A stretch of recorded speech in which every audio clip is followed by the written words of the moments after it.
Cambridge Insider Podcast time. Hello, everybody, and welcome to another episode of the Cambridge Insider Podcast. Today's episode is proudly brought to you by Lawrence Woodmere Academy, also known as LWA. LWA is located 15 minutes from JFK Airport in New York, one of the greatest cities in the world.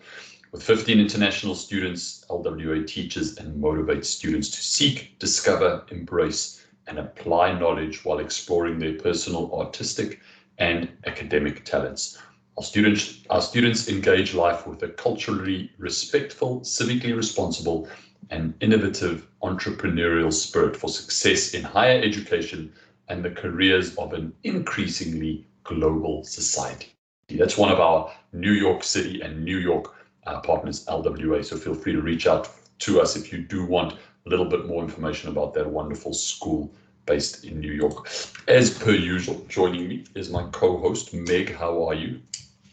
I'm great today. Thank you, Stephen. How are you doing? Also doing well, thank you. I see that you, I know that you're in Florida, and I know that we've had terrible weather in the Northeast. How is the weather in Florida? Well, today I am wearing a sweater, and I actually have on long pants. So That is probably the second time that's happened this year, and it's all been this week. So it's a little bit cooler, but you have to remember for us, a 50-degree morning is really cold, and a 60 to 68-degree afternoon is chill, right? So it's been pretty perfect. Thank you. 50 and 60 degrees sounds perfect to me. I would say that. Today's you guys episode. Have snow fights?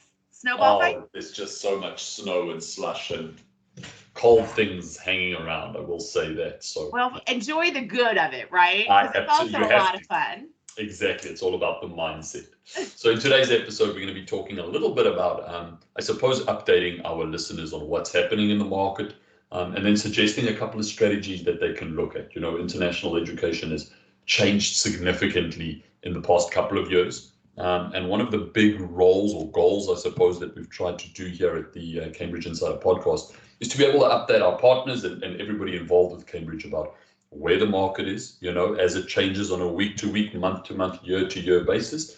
So update you on that, but also be able to provide you with some strategies. How do we work with this market? How are we still able to be successful as an international program, an international student, despite the fact that the market is changing? So in big news, and it's sort of big news, but it has been coming for quite some time, we've seen a lot of the traditional agencies, recruitment agencies, specifically in China, Meg. We've seen a lot of them cut a significant amount of jobs. Now, I'm going to allow you, maybe because I know you've been into that article, to explain that to our listeners a little bit. What is that? What sort of has happened? And we're going to be using New Oriental, which is one of the biggest agencies that do recruit students, as an example. What does that mean? How has it happened? Why has it happened? So a lot of this, it was kind of the perfect storm. The COVID came along, and then there were policy changes, significant policy changes by the Chinese government, Beijing, and they basically abolished a large portion of New Oriental business. Tutoring, after-school tutoring, getting kids prepped, academically prepped for their futures has been a huge business. After-school weekends, on every neighborhood had a New Oriental office, right? And you would go there. If you were a student, you would go there. You would get tutored in multiple subjects oftentimes. And that was just part of the daily expectation of life. And Beijing said, you know what? This is creating a state of inequality, and it's putting a lot of pressure on our youth, and we're not having it anymore. So from here on out, after school tutoring and weekend tutoring isn't allowed, right? Okay. That's not going to be a paid business anymore. Yeah. So that had a revenue effect for New Oriental, which is the largest recruiter in China, of their revenue fell 80%. So, and that's between July and the end of the year when all of these things started happening. So they have New Oriental has released 60,000 employees. They're still a large company. They have 50,000 or more left, but they've lost 60,000 employees, and their major competitor has lost even more. So in China, separate from the pandemic, which has already caused issues, in China, there have been major policy shifts that have also affected entire business sectors, and education is one of them. Yeah. So across the board, New Oriental is certainly not the only agency. We've seen this happen with several of the big agencies that we are partnered with and that we continue to work with. And you mentioned, obviously, COVID. There wasn't people traveling. So another revenue stream outside of just the tutoring, which was recruiting students, sending students abroad to go study, was certainly affected over the past, 18 months to 24 months. The fact that, there was also a lot of tension, and there still is, I suppose, on a geopolitical sphere with the US and with China, and a lot of that sort of stream of students moving between those two countries was cut down as well. So we've had this downsizing, I suppose, of these huge companies that used to really, for lack of a better word, own the market share. On a recruitment level, you partner with New Oriental, and they would be a big source of recruiting students and bringing those students across to the US. Those are now diminished. I wouldn't say they are gone completely, absolutely not. Meg mentioned there's still upwards of 50,000 employees for New Oriental as an example across the country. And there are many other companies like that. However, that traditional way of recruiting students has slowly but surely, and we've been talking about this for several months. This is just sort of another nail in the coffin that the traditional way of recruiting students is slowly losing traction. Is it still there? Absolutely. Is it a lot slower and a lot less effective than it used to be? Absolutely. And that's in addition to the fact that in the US, we often talk about the saturated market. We talk about the increased competition within the US. We talk about increased competition from across the globe. We talk about, international schools in China as an example. So again, all of these things working together leads us to a place where recruitment is slow, recruitment has changed, and the way in which specifically school partners approach recruitment and approach their international programs has changed significantly. So with all of that being said, I like that little hand movement. With all of that being said, Meg, what does this mean for our school partners that are listening to this? They understand the context, they understand where we are. What does this mean? We want to be able to provide solutions, because that's why Cambridge Network, that's why we're number one, is we're able to provide these solutions. What does that mean for them?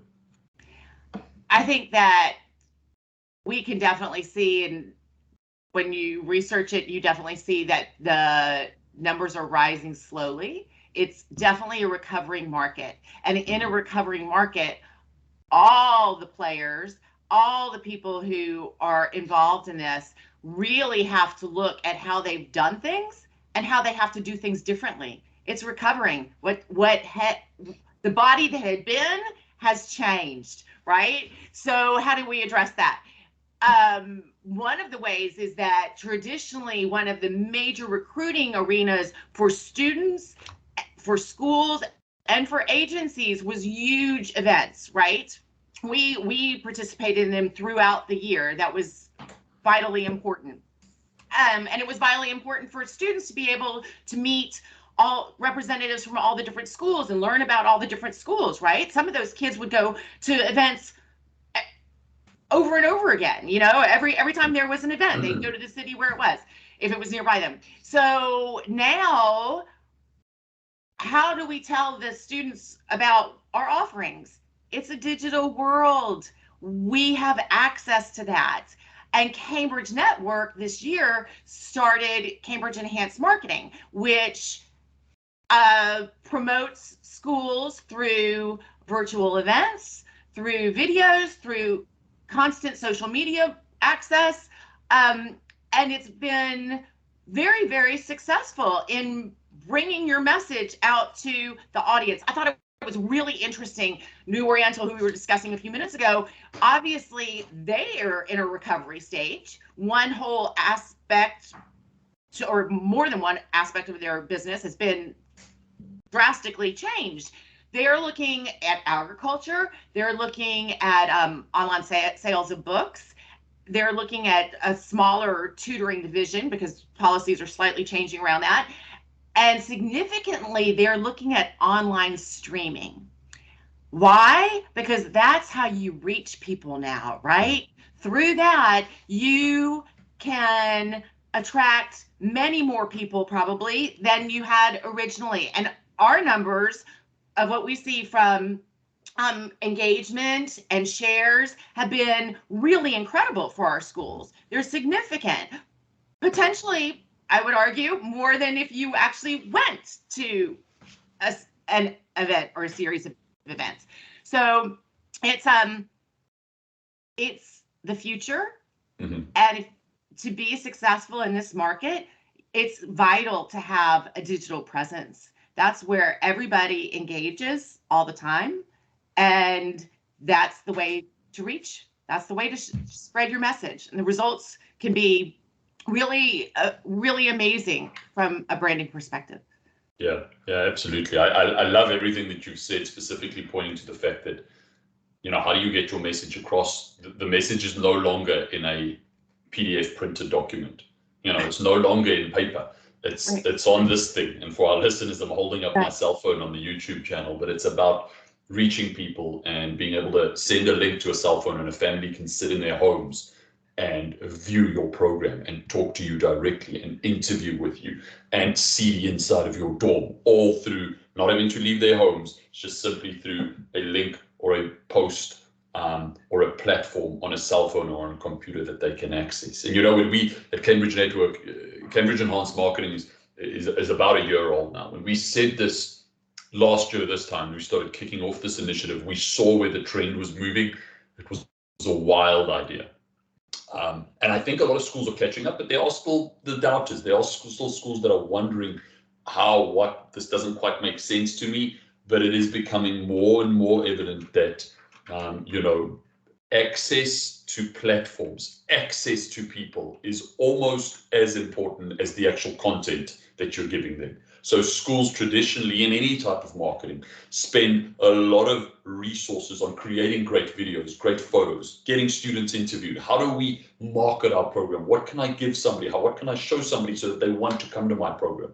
Yes, that's important. But if you've got nowhere to put that, if that falls on deaf ears, if that pamphlet that you print is washed away in a drain in Shanghai, it means nothing. All of that investment means nothing. So yes, great content is important. You've got to be able to showcase what your product is. But if you cannot get that on a platform and nobody sees it, then it is all worthless at the end of the day. So really, really important to remember, and to start to consider as we kick off this new year, as we plan for what our international programs hold. Think about access to the market. Think about how you are going to gain that access. Think about funded or paid for marketing, something we've been doing on the domestic scene in the US for many, many years. It's not a foreign concept. And if you are looking for conversations, if you do have questions, reach out to Cambridge. Yes, some other people would very likely be able to offer you services. And at the end of the day, we want our school partners to be successful. So if you feel like somebody else can offer you value, absolutely look into it. But I know for a fact that we've got a great product. And I will, as a last sort of thing before I give back to Meg, say the following. We're going through some of our data this week. And, from Cambridge Network's perspective, and I'm not going to quote the exact numbers because they're still a little bit, we're still working on the final numbers, but about 12% of all of our school partners are Cambridge Enhanced Marketing partners. Yet that 12% of all of our partners make up 44%, almost 50% of all of our new applications that are coming into the network. So that should give you the idea of how effective this type of marketing is, and that if you're not part of that 12%, you're scrapping over the other half, which is really tough. So a lot of things to consider. Meg, any sort of final thoughts on this as we try to lock this down? But any final thoughts from your side? Yeah, I think that's really significant. The numbers that you just shared, that's pretty phenomenal. I also think it's just really important to realize that the way the market has changed and although it is recovering, it's not going to go back to the way it was. Like the approaches that we're developing now and that schools are utilizing now for recruitment, it's kind of like when Facebook first came along, right? Like all of a sudden everybody realized we don't need to put our ads in newspapers anymore. We're going to reach so many more people through Facebook. And that's kind of where we are now. Like digital marketing is the wave of the future, and the future has started.